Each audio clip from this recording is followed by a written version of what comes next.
Hello, everybody. Welcome to Anderson Ranch, and welcome to our first faculty lectures of the summer. I'm so glad you're here, and it's so exciting to see the buzz and the energy around campus when the summer starts, and it's just so exciting. We've done so many preparations to get things ready, and we're just so glad to welcome you here. I'm Liz Farrell, Artistic Director of Painting, Drawing, and Printmaking, and I'm thrilled that we're going to be hearing from both Golnar Adili and Jomo Tariku tonight. Before we begin, please take a moment to silence your cell phones. I'm going to do it as well. Just take a second. I would also like to remind everyone to attend the ranch-wide orientation right here in Shermer, and it's tomorrow morning at 8:45. And this is where you're going to want to go after breakfast, and then we'll split off and go to your workshops. I'm going to start with a land acknowledgement. I want to start by recognizing that the Anderson Ranch campus resides on the historic tribal lands of the Ute people, who called this area home for over 800 years. In honor of this legacy, we focus on building an inclusive community here, maintaining this as a place for inspiration and creativity in the center of the Rocky Mountains. Tonight's program will consist of 2 faculty lectures followed by a Q&A. So first, it's a pleasure to introduce Golnar Adili. Golnar is a mixed media artist, educator, and designer with a focus on diasporic identity. She holds a master's degree in architecture and has attended residencies at the Rockefeller Foundation for the Arts in Bellagio, the Center for Book Arts in New York, and Lower Manhattan Cultural Council Workspace, among others. So please join me in welcoming Golnar.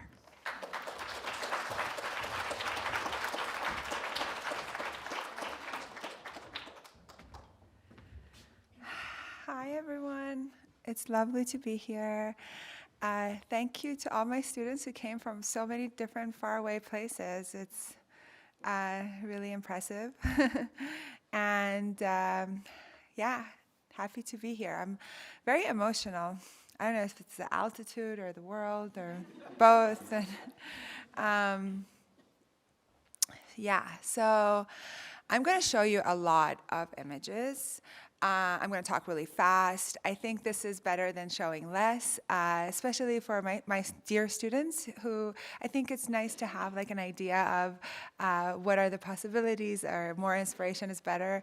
And yeah, so, and also like my practice, I'm going to go through, 2D, 3D, this project, that project, because that's how I make different bodies of work that I keep going through.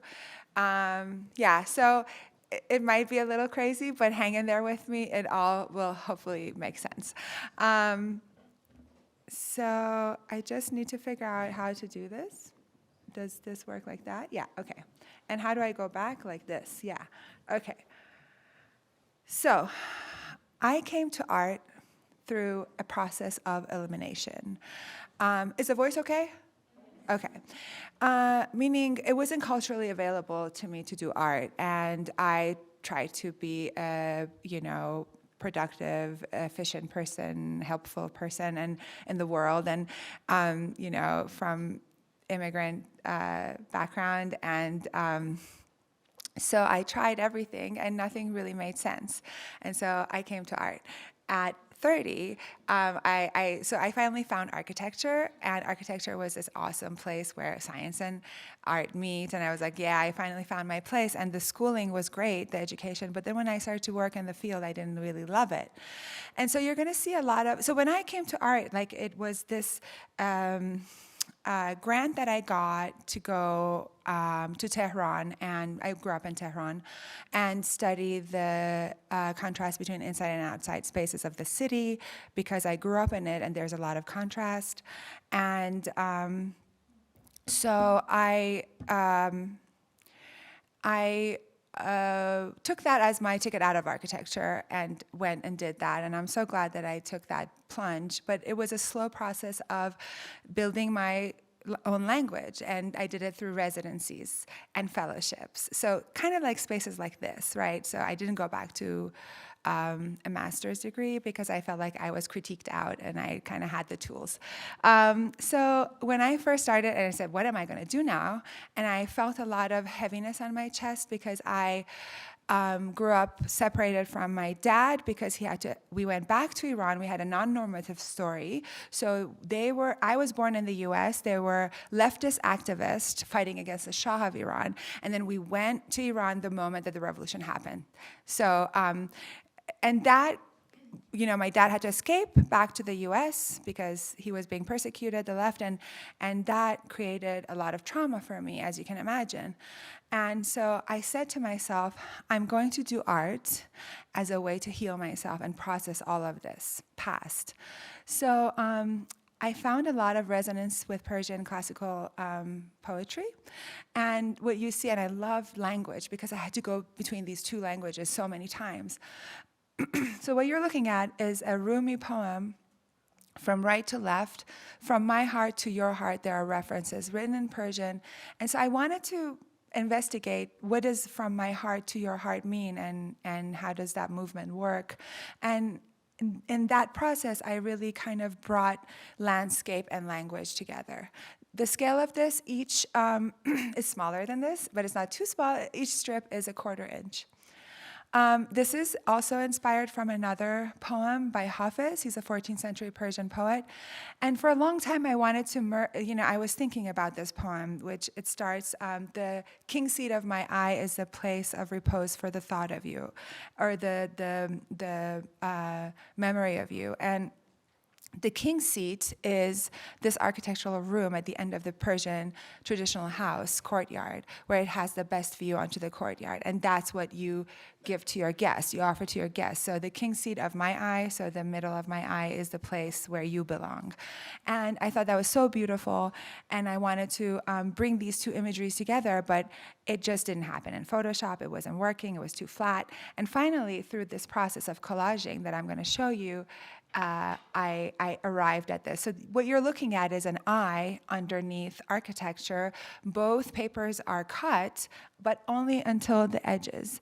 And then the eye is brought out from the architecture with needle and thread. How did I get to that? So people ask, like, how long did this take? Literally, it took half a day, but really it took years of observing and practicing, right? I love paper. I love distorting the image, and really minimalistic intervention, which is here just cutting in a staggered manner, and then letting the heaviness of the paper itself distort the image.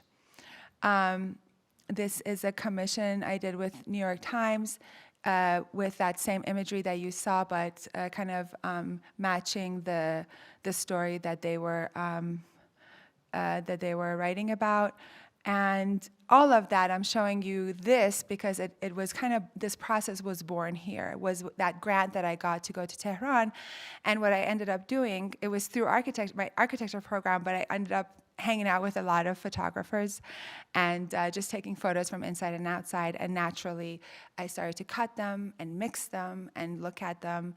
And those kind of gave away to studying time, narration, then abstraction. But the sketchbook can be a really fertile place for just imagining and thinking. And so, very active, textured place. Since all of it was started kind of here, I love to show this sketchbook, which then led to a more refined body of work that was cleaner and more planned out, which I ended up showing in an exhibition in Tehran. And so again, to give you a sense of scale, this is like this big, but it goes in like a bowl. And I became really interested through that process in staggering the image, and also through my architecture background. And this was also inspired by a contemporary poet's poem, Persian, and it said 1,000 pages of chest and 1,000 pages of mirror. one body is finite, bodies become infinite. And I thought it was such an interesting poem about mortality, but that opening line, and very short one, was very, I was like, what does 1,000 pages of chess and 1,000 pages of mirror look like? And so a lot of imagery came from that. And through cutting and stacking, I, again, borrowing from my architecture background and topography, I kind of went with the image itself inspired this way of cutting and stacking, which then ended up looking like the I don't know if you're familiar with the Freedom Tower in Tehran, but it ended up looking like that, and it was like that was totally unconscious of, I wasn't thinking about that, but it was interesting. And this was my leftover. I was going to throw it out, but because I hang on to everything, and I was just stacking it, and it was there, and I was like, oh my God, that is the project, right? And it felt more abstract and more interesting. So I always wanted to bring this and this together, but it never felt like there was a good way to do it. And then, so this is Yatsua paper, which we have a little bit of it in our studio. And I did this in a residency at Fine Arts Work Center because I went to the staff show, and they were working with beeswax, and they love working with beeswax. There's a whole cult there working with beeswax, and I was introduced to that. I mean, they were doing these paintings that was coming out of the plane, and it was so beautiful. I was like, what is this magical material? And they were like, it's this. And so I started to infuse my paper with it. So what you're looking at is transfer print and like 5 layers of Yatsua paper that were fused together with beeswax. This is what you see horizontally is a letter that I made kind of reappear on the edges of a fold. And when my father passed away, so I got to spend a few years with him, thankfully. And when he passed away, I discovered this big archive of letters, documents, travel documents, really meticulously gathered and kept. And it was amazing because it was my story, but like there in physical form. And I was too emotional because he died, what I would consider now young, and very fast with this horrible cancer. And so I felt like so much has been taken away from me. And so it was really amazing that I could have access to this, but I couldn't look at it at that time. And I was very emotional, so I took it with me here and there, and I stored it. I loosely labeled it, and then after 10 years, it was amazing. In the middle of the night, I just woke up, and I was like, it's time. And it's amazing how the body knows, these things. And so the first letter I started to work with was this, which my mom wrote to my dad. I remember sitting at the same table when I read it. I was 5, and it's very emotional because my dad had just left, and she was like, I don't know when I'm going to see you. It's so hard to raise a child in war. There was bombing going on. I was 5. I was missing him. I was acting out. And I just can't even imagine how she did it. So she's really, venting and missing. And it's a difficult letter to read. So I was carrying it around, and I called her, and I was like, I'm so sorry for what you went through. And she's like, oh, it's okay. And when she said it's okay, I was like, okay. So it gave me the emotional stamina to actually work with it and the lightness. But and I had this desire to make this in folds. So I started to experiment, and I have to enlarge it this much and cut it in this staggered way to then recreate the surface so I can read it, because I was interested in reading it, not losing it. And then so it was a long process, as you can imagine. I did that, and at the end, it was so interesting because I could read it, but with difficulty. I had to walk around it, bend, and that reminded me of my relationship originally to the letter, which it was hard to read, but I wanted to read it. So it was interesting because I never made those decisions, but they all went into the process, right? And sometimes when you make something afterwards, you understand what is happening. This is the side. So basically, if you open up this paper, you can see a little bit in. So it's not a superficial sort of let's say, No offense to screen printers, like screen printing over something. No, it's actually transfer print that then was cut and staggered. Well, speaking of screen printing, these works are screen printed on tissue lens, which is not really paper, but it's used, it's Japanese, and it's used to, I think, clean lenses, camera lenses. This is the same letter, and I was doing this residency at Lower East Side Print Shop in New York, and I really wanted to learn screen printing, and I was teaching it to myself, but also I wanted to do this fancy thing right away where I was going from opaque to transparent. I'm not sure why exactly, but I liked that, and I kept doing it, and it kept failing, and I was like, stacking these failures on top of each other. And I look over really upset, and I was like, oh my God, that is the project, because I saw this moire effect, and it was so cool. And so what you see here happening, the swish effect, is really mechanical. It's not photoshopped or anything or drawn. Basically, in this triptych, there are five reproductions. It's the same screen print on top of each other, rotated around different words that were, focal and important in the letter. The first one is without. She's saying without you. And the second one is patience, patience, patience. And then the third one is I am patient. And it was true, my mom was a very patient person, but I was still annoying her. And this is just a close-up. So it's interesting how graphite-like it becomes when this happens. Then I turned my focus to my father's letters to his lover towards the end of his life, which were very heart-wrenching again too. And they were, you see, I reproduced 11 of them up there, and I put the numbers. And then I wanted to do this thing where I extract the yeah. And yeah is equivalent to the Y of the Persian, but in the Persian alphabet. And I love it formally because when you write it cursively, it's like this wave. And I was reminded also of this thing my mom would do when I was around that 5 years age, where she was like the English teacher of the building for the kids. And she would give us all like magazine papers and say, circle out all the A's, find all the B's. And I loved that. I had that obsession from then. And I wanted to do something like that. So I saw that, and I loved the form, and I thought about, and again, it's a very difficult emotional letter. I thought that the yes were kind of registering his emotion throughout the letter. So I started to extract that, and it became a graph of his emotions through the letter. And I put them chronologically from right to left because that's how we write Persian.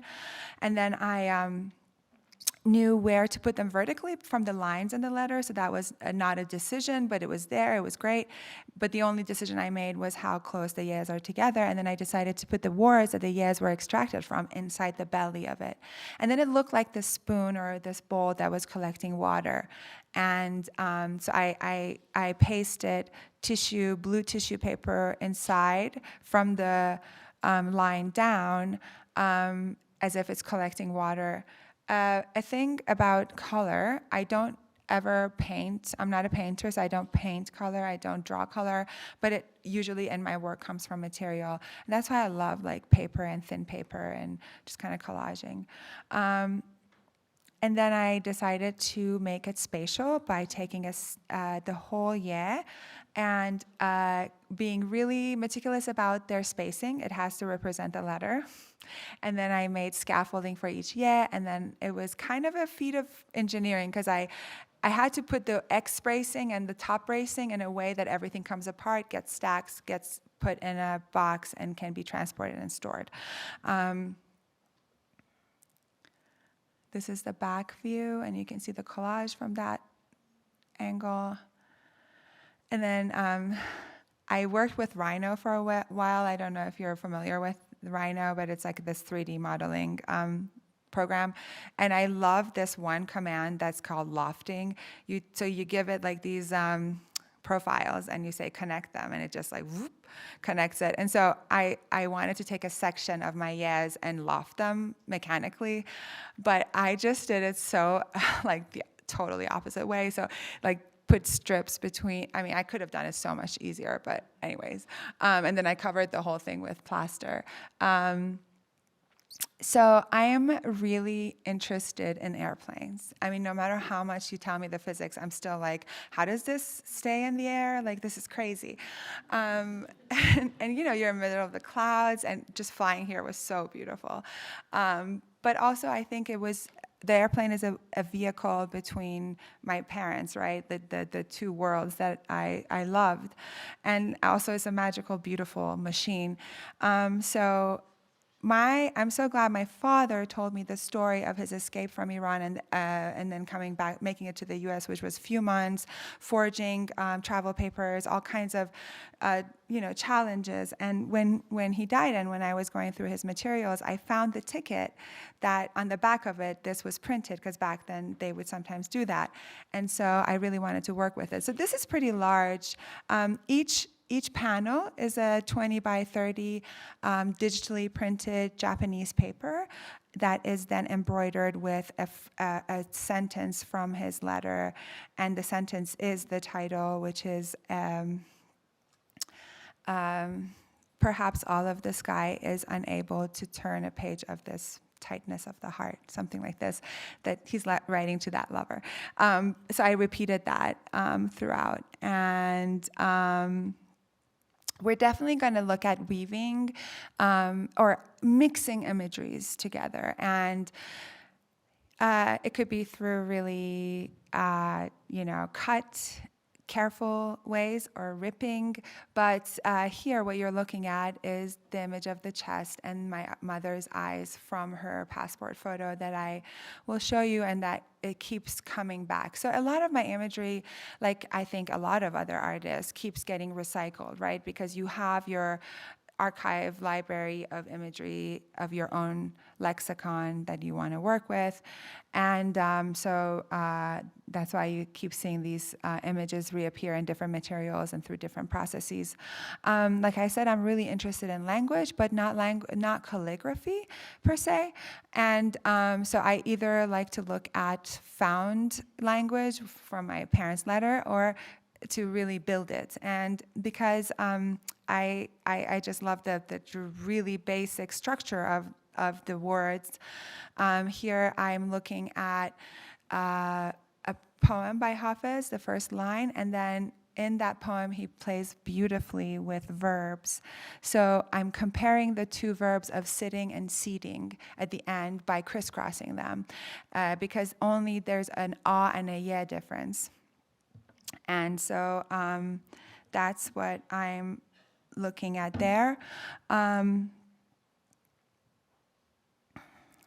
I pulled that out through 3D printing, and then made a floor installation with wood, just really handmade piece. Compared them by weight. Seesaw is something I see a lot in playgrounds, and my child actually had a lot to do with this body of work, because learning through tactility, I wanted to also surround her with Persian, because she's here. We are not going to Iran these years, so I wanted to transfer my culture through language. So I made a set of alphabet, then that led me to make something more specific, Baba Abdad, which is the first sentence that Iranian children learn in first grade. And again, learning through tactility and inserting the pieces back to my mother's eyes, where I laser cut the dust of sorrow from that Hafiz poem. So a lot of themes are merging and combining. And I felt I'm really interested in this picture, because her eyes really tell the story of those years, those difficult years. A documentarist once said that the eyes are the outermost expression of the brain, which that's why they say it's a window to the soul. And here I'm doing a comparative study between the passport photo on the right before we went to Iran, and then the one a few years after, on embroidered on a moving blanket. This is a digital print on Japanese paper, but sewn, hand sewn onto the moving blanket. And I love Japanese, oh, sorry, why is this that? Because it's like paper, but also like fabric. It's really strong and really delicate at the same time. I have this book with me, so if you want to come by and take a look, please do. I'm going to show it to my students. Again, inspired by my daughter's toddlers' play blocks. I thought, why not, kind of borrow it formally to show my own story of that difficult year when my father left and a few years after.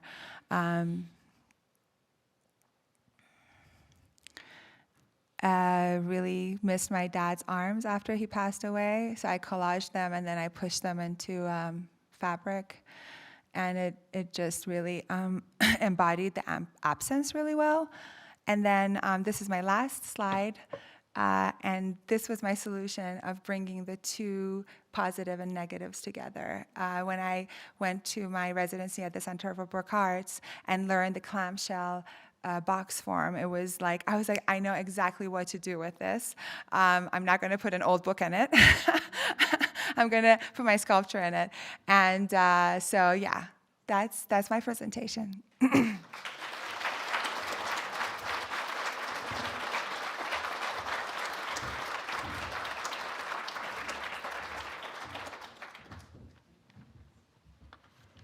Thank you, Golnar. That was beautiful.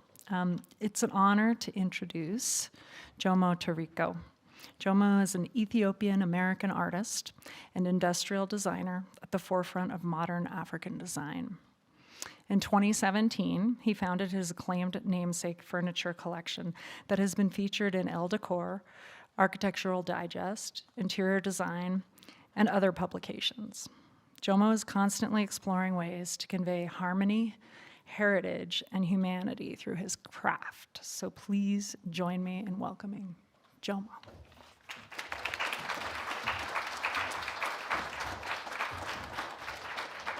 All right.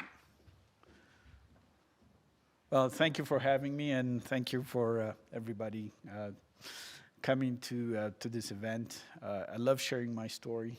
It's been a 30-year journey for me. I studied industrial design at University of Kansas. And it was, the way I got into it was, it's another immigrant story. As a student, I would notice, especially around my third year, while I'm exploring what am I gonna do for my thesis, it was a constant thing that I noticed.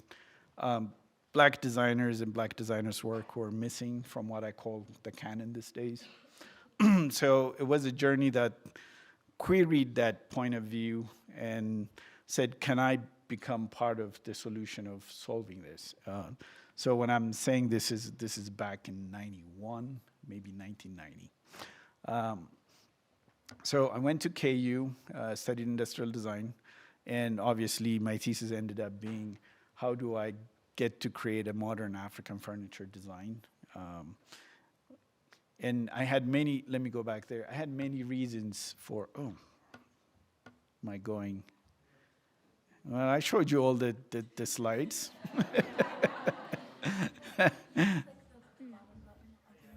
I see. Is that back? Yeah, I'm done. I'm gonna sit. Is this going back or forward? Okay. There you go. Yeah, close my eyes. All right. Oh, I see. And I hate to say I'm an industrial designer. I should have figured this out. Maybe this is why I did. Yeah, maybe this is why I'm doing furniture. So one of the thinking I had when I was a student was, hey, I might potentially go back home, and I want to take a skill set that I can actually use there. So I made sure my thesis stayed within the realm of what I can reproduce when I went back to Ethiopia.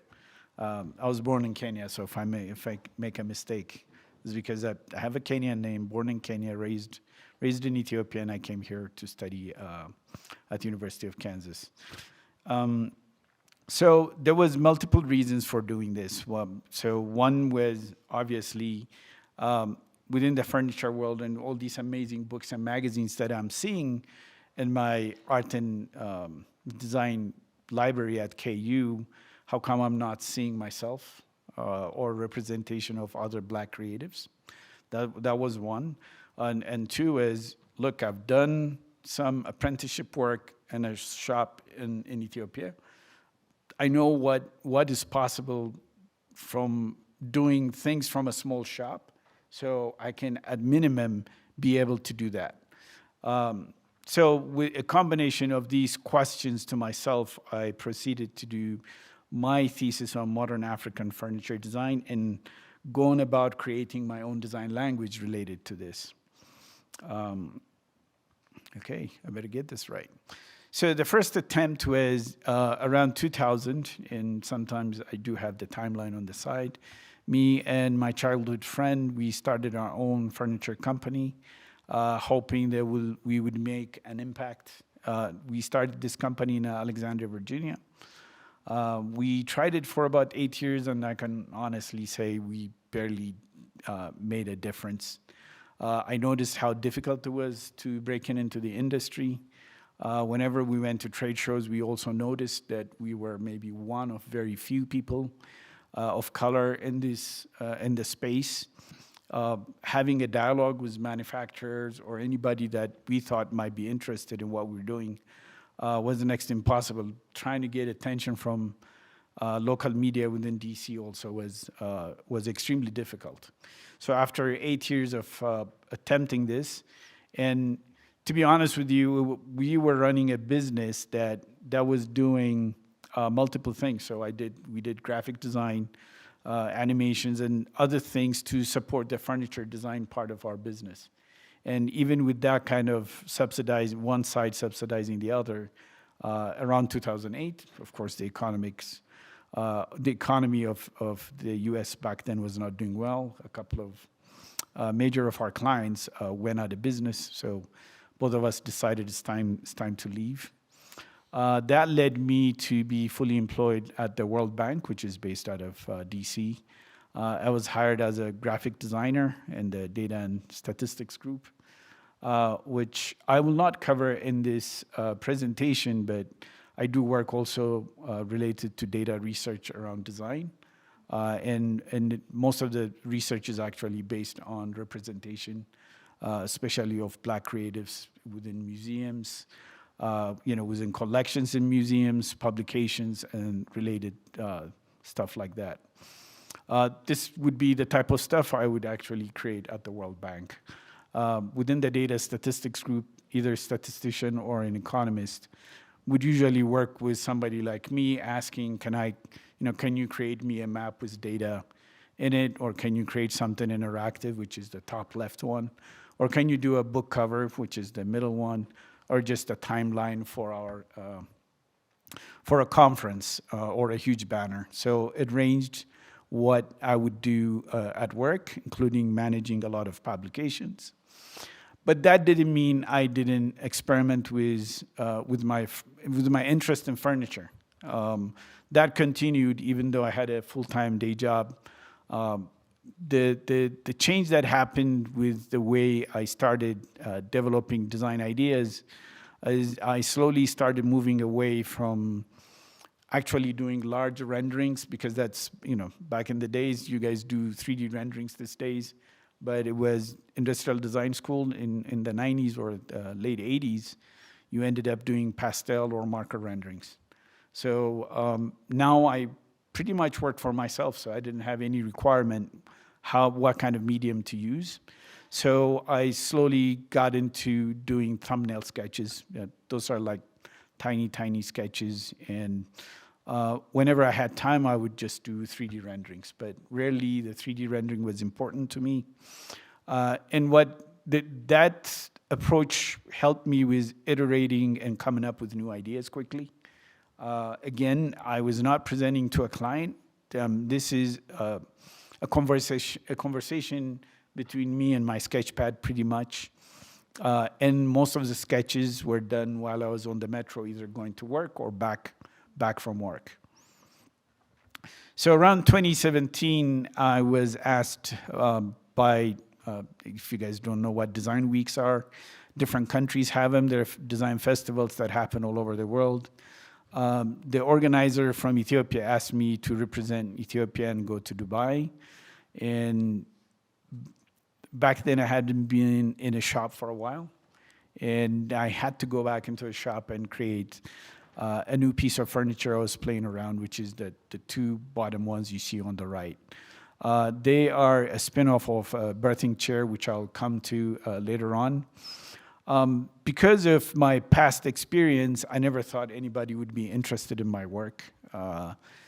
Pretty much the festival was covering half of our cost to go there, so I said, you know what, I've never seen Dubai. If they're covering the cost, I'll just go and just show this and be back. But to my surprise, we did get a lot of traction. That led to a whole bunch of invitations that followed for me to participate in different parts of the world, both in Africa and in Europe.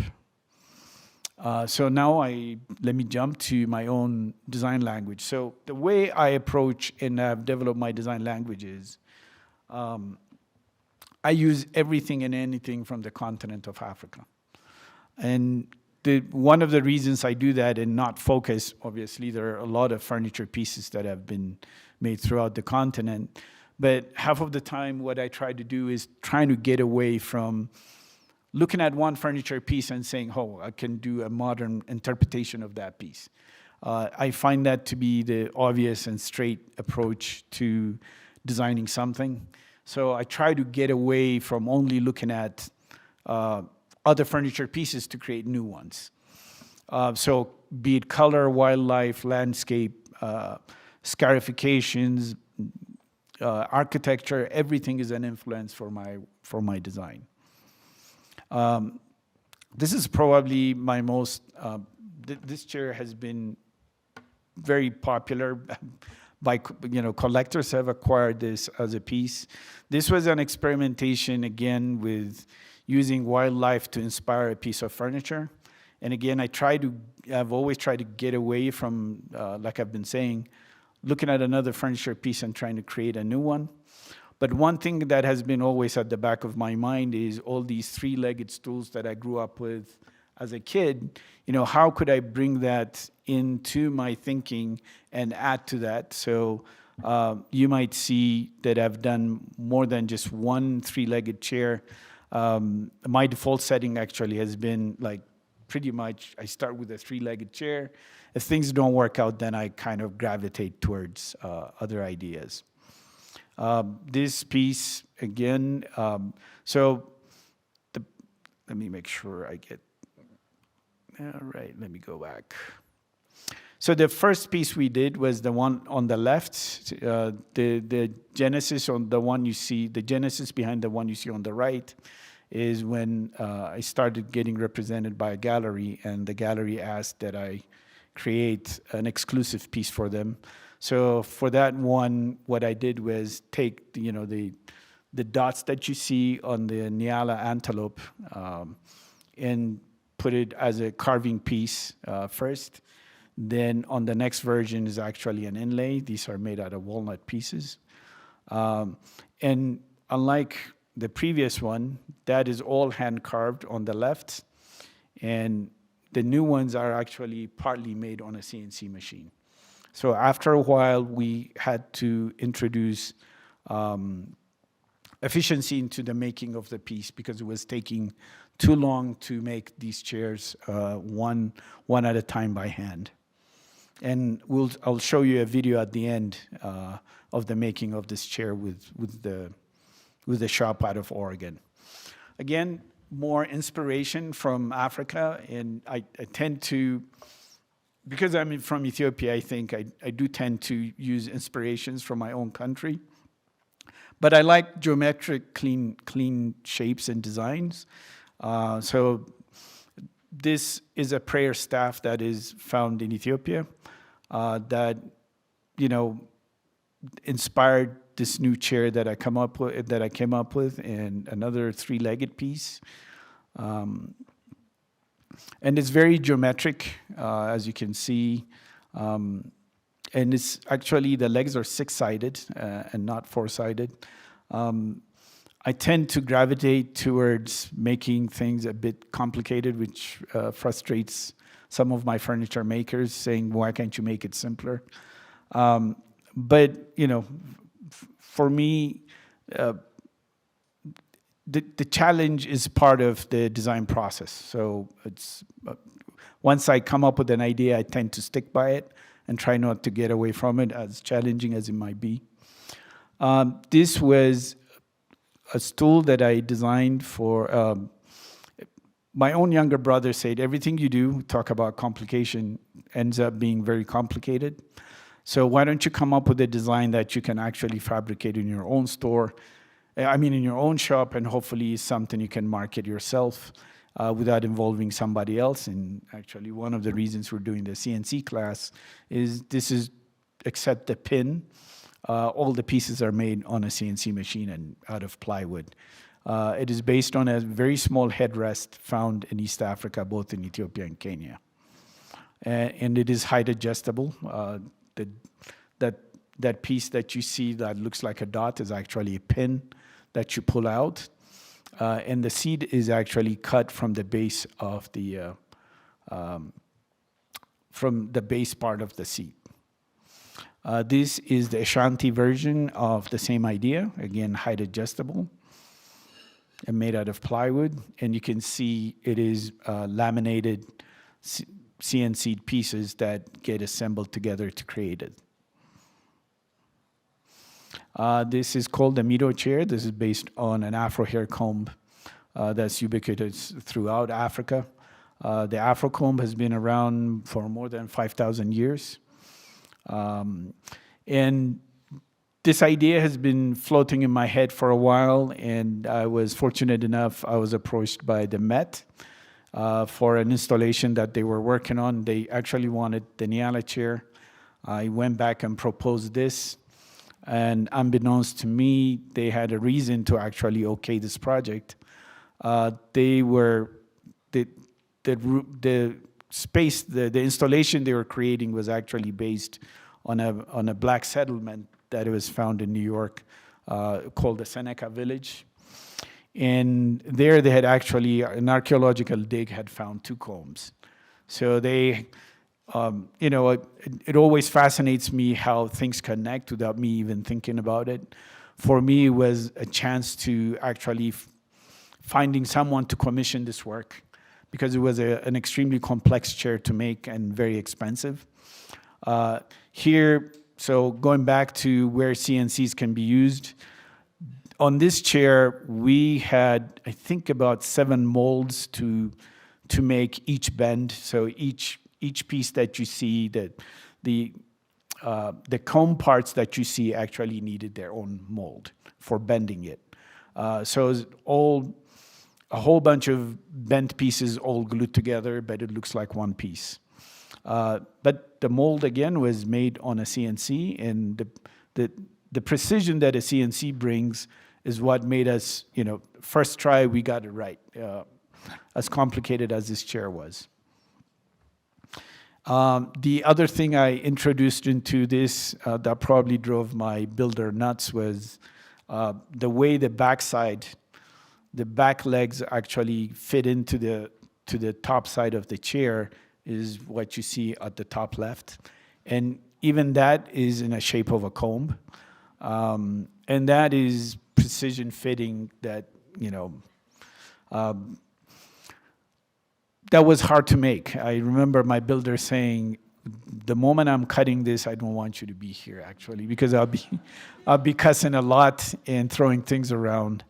And one of the reasons being, this is 16 layers of veneer. So we used a shape that we cut, the shape that was cut on this, the template came from a CNC milled piece. But he was using a router to cut this shape.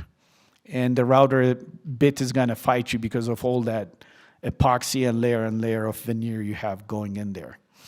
And actually there is a chipped part that you can see at the bottom right.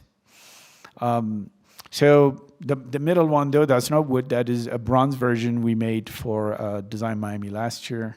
Again, that's a gallery piece where the gallery said they want a bronze version of that.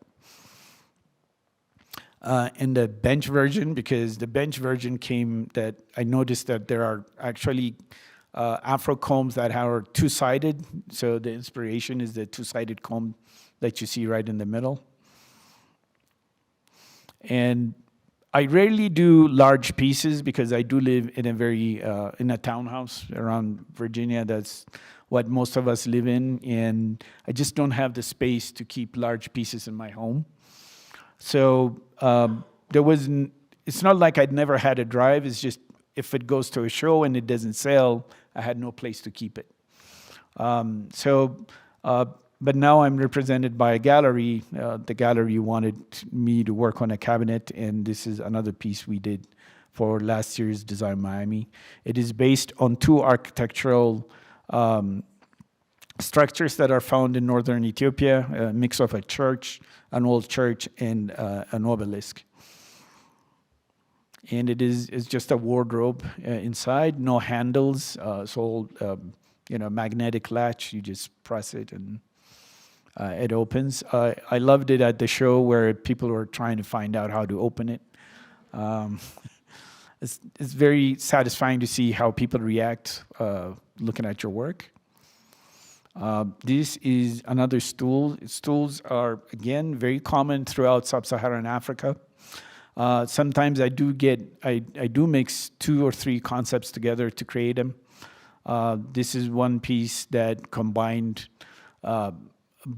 two ideas together to create them, and also gave me a chance to experiment with color. This is something that my wife insists that I rarely do anything with color. I keep it simple and straight, so it ended up being a good experimentation for myself. This is called an insera. It is based again on a clay water container or vessel. This is a vessel that is found throughout Ethiopia that mostly women use for carrying water, which is being replaced these days with yellow plastic containers that you might have seen. The inside actually of this piece is hollow, and it is made out of both solid wood and plywood. This is a plywood version. And another bronze piece that was recently made based on cattle horn xylophone that is found in Nigeria. I saw this xylophone while watching the Black Panther Wakanda Forever making of the music, and it just fascinated me. I started experimenting with that idea. And this is probably the first chair that I didn't prototype and went straight to making it. Because 1, we were running out of time, and 2, I was hoping by now I've made enough chairs. Hopefully I figured out the ergonomics. But it was pretty scary to actually produce this, not knowing if actually it will work out. My goal has been, and I think it's because of my industrial design background, to make sure, it's not to make sure, but to make my work functional, artistic but functional at the same time. But I was pleasantly surprised how well it worked out. The birthing chair that I mentioned earlier is an idea that I've been experimenting for a while. So the birthing chair in Africa, you have the first one that was made by my friend. Is kind of, you might have seen it around in the US, I think some places they call them camping chairs. But it is 2 pieces of lumber that intersect, but if you pull out the seat part, the whole thing collapses. So the challenge that I gave to myself is, can I reverse this where the base actually stays consistent, and we can actually pull out the backrest, and the backrest ends up being like a totem. So a few years down the line after I was playing with this, I actually found this chair in Ethiopia that actually somebody was already doing what I thought I was creating, already existed. So I took this idea and tried to create a modern version of it with, with some changes, obviously, with height and making sure the ergonomics is correct. But this is another bent piece that had 16 layers of ash veneer, all of them glued together. And again, we used the CNC for making the positive and negative shape for bending the veneer. And it's called a totem chair at the same time because the backrests could be used as totems, and you can swap them or reverse them. And this is my latest work. Actually, I've brought parts of this chair that I'm working on. Again, not everything that I do is not necessarily from non-furniture pieces, but I do base some of my work just looking at things that I appreciate and try to bring them to this day and age. The original pieces are actually made out of whole piece, whole wood, a piece of lumber, while my piece will be made probably out of 9 or 10 pieces. That kind of gives you appreciation for the people who created the original piece. This was the display at Design Miami this year. Wexler Gallery, who represents me, actually showed about 7 of my pieces. And they did ask me to design a wallpaper to match the work. And that's the wallpaper with the Afro combs with 12 different hairstyles. I'm actually wearing the T-shirt. Self-promotion. And it was a fantastic showing. I know we have a couple of interns from RISD, so RISD has acquired those 2 pieces that you see at the bottom right. They are part of their collection now. I'm very very happy that my work have been. The first one was for the Met, and to start at that premier museum and to continue to have my work being collected by different museums is a career, was never a career goal. But as a young designer, all I wanted was to do what I love, which was create these African pieces. And if they sold, I would have been happy. But to see my work actually being collected in different museums is a dream come true. And I have had great opportunities in places that I didn't expect. Definitely one of them was to have my work in the last Black Panther movie, and to have worked with Hannah Bickler, which is the designer of both movies, the stage design, and the one who worked actually on the Met installation that acquired the Afrocomb. The other opportunity was to have 2 of my pieces in the Vice President's home. And this was a project that came through an interior designer that saw my work years earlier and who said, I'm going to use these 2 pieces in a special place. And she definitely did. Thank you.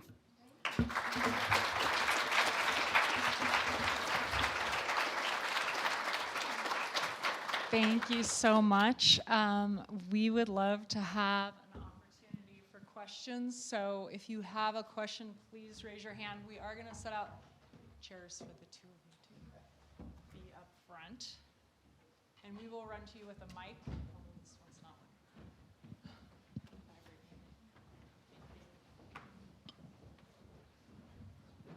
Any questions? Hi. Oh, hello. Ah, there it goes. Okay. Hi. I just had a question about I think putting your works back to back was really interesting, in the terms of usage, daily usage and things that are functional versus display. Sorry, the altitude sickness has given me a weird voice.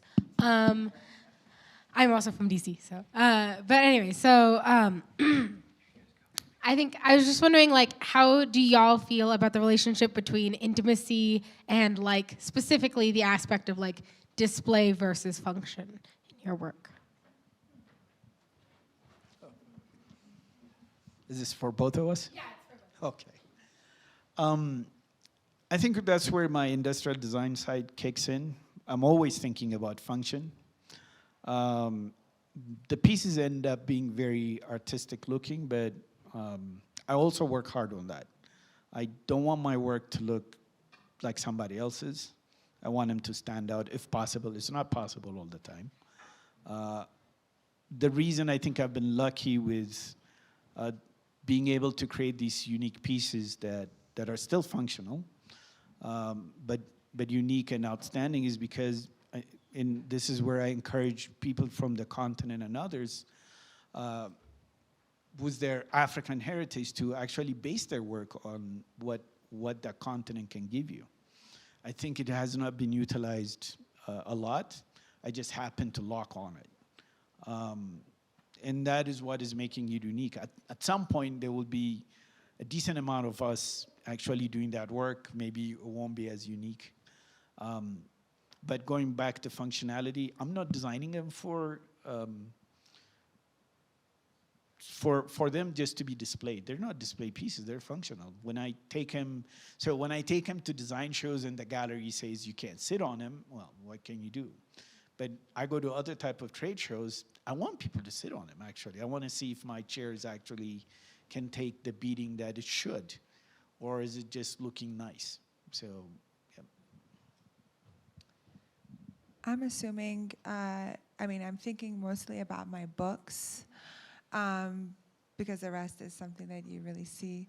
But so I came to the book forum through my residency at the Center for Book Arts, and I had no idea that I was going to be so interested in it. And when my toddler inspired me to do the play blocks or the kind of, I look at the Baba Abdad as a mini lesson in language, in Persian. Then a lot of special collection libraries became interested in them and started to collect them.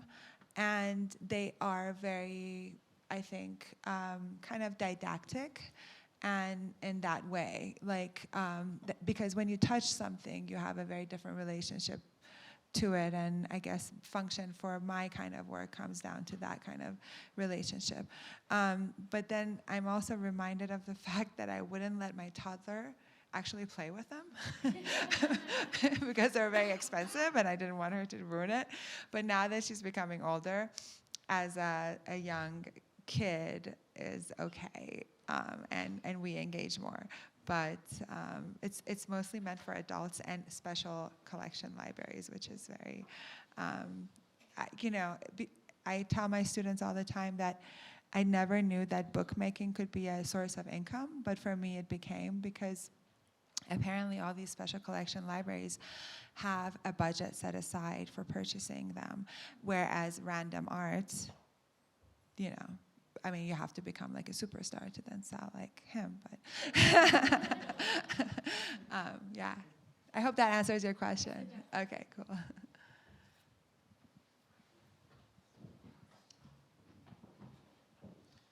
Hi, thank you so much to the both of you. My question is how you've both used digital processes in your works. How did you guys both come to using those, and what was the process of integrating them into your work? Honestly, I am interested in a lot of different things, and it's that kind of curiosity that makes me go. For example, the only really technology that I've used in the work that I've shown is the 3D printing. I did use a lot of, and I love laser cutting, never mind. you know, it's just like, I think something you said about precision. And at some point, I was curious also. And I really love the look of the burnt edges of the laser cutter. And you know, but I think, you know, and it does it with different materials. And it really, like, this iterative process kind of drive kind of led me to be like, well, let's see what this looks like. Let's see. And it always was through some kind of a school or a residency that hooked me up to that facility. And now I have it through my teaching, thankfully. But it's just another tool to play with. And I really want to think about it as playing, right? I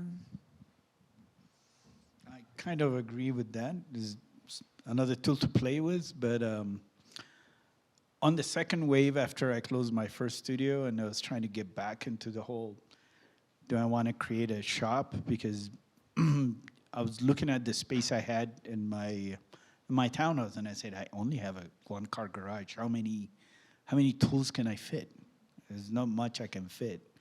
And I started looking into things that can do just more than one thing. And CNC obviously was on that long list. I didn't want to buy one right away because of how expensive it was, and the one I wanted was kind of at least from my mind, kind of high-endish. So it took some time, but it was at the back of my mind around 2016 or 17 saying, I need one. And it's just to be efficient as a one-person shop. And the shop that I built actually was only for prototyping. It was never. So when I acquired it and I added it to my tool set, it was, this shop is for prototyping. I'm always going to high-end craftspeople to do the final work anyway. But it ended up being kind of the production machine for